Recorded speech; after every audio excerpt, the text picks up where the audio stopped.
नमस्कार दोस्तों। आज हम लोग अध्ययन करेंगे प्रकाश के परावर्तन किसे कहते हैं और इसके नियम।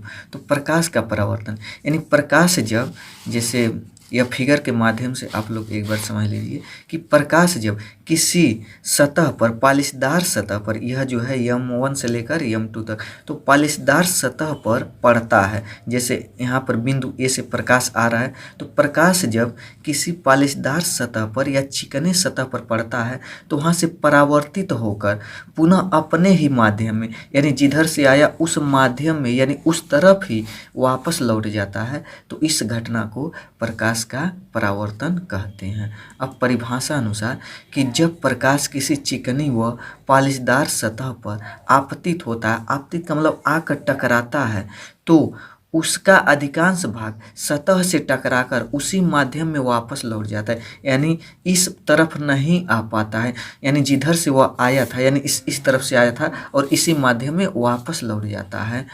और फिर उसके बाद यानी प्रकाश के किसी चिकनी व पालिशदार सतह से टकराकर वापस उसी माध्यम में लौटने की घटना को ही प्रकाश का परावर्तन कहते हैं।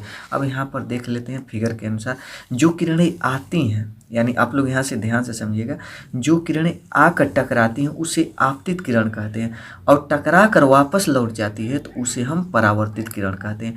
और एक अभिलंब, यानी अभिलंब हमेशा जो होता है इस पालिशदार सतह के लंबवत बनाया जाता है। यह एक काल्पनिक रेखा है, न कि यह दिखाई देता है। तो यह एक माना हम अभिलंब लेते हैं। अभिलंब का मतलब लंबवत, जो 90 अंश का कोण बनाए। तो यह हमेशा आपतन बिंदु या जो यह पालिशदार सतह है इससे जो है यह लंब होता है। अब यहाँ पर देख रहे होंगे कि आप लोग की कई भाग हुए, 1-2 भाग बन गए। तो आपतित किरण और अभिलंब के बीच में बना कोण आपतन कोण कहलाता है, और अभिलंब और परावर्तित किरण के बीच में बना कोण परावर्तन कोण कहलाता है। आपतन कोण को I से और परावर्तन कोण को R से प्रदर्शित करते हैं हमेशा, यानी परावर्तन में I और R दोनों आपस में बराबर होते हैं। जब परावर्तन कहलाता है तो इसमें I और R दोनों आपस में, यानी आपतन कोण और परावर्तन कोण आपस में बराबर होते हैं।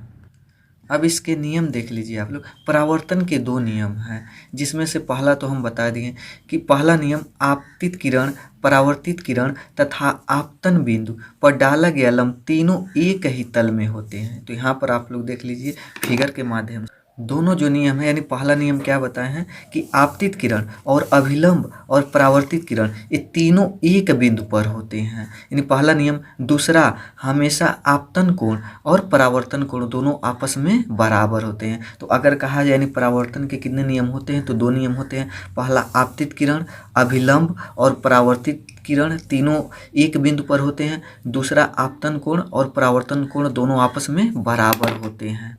तो इस अनुसार आप लोग लिख सकते हैं कि यानी प्रथम नियम और द्वितीय नियम कि आपतन कोण और यानी परावर्तन कोण दोनों आपस में बराबर होते हैं, यानी I बराबर R।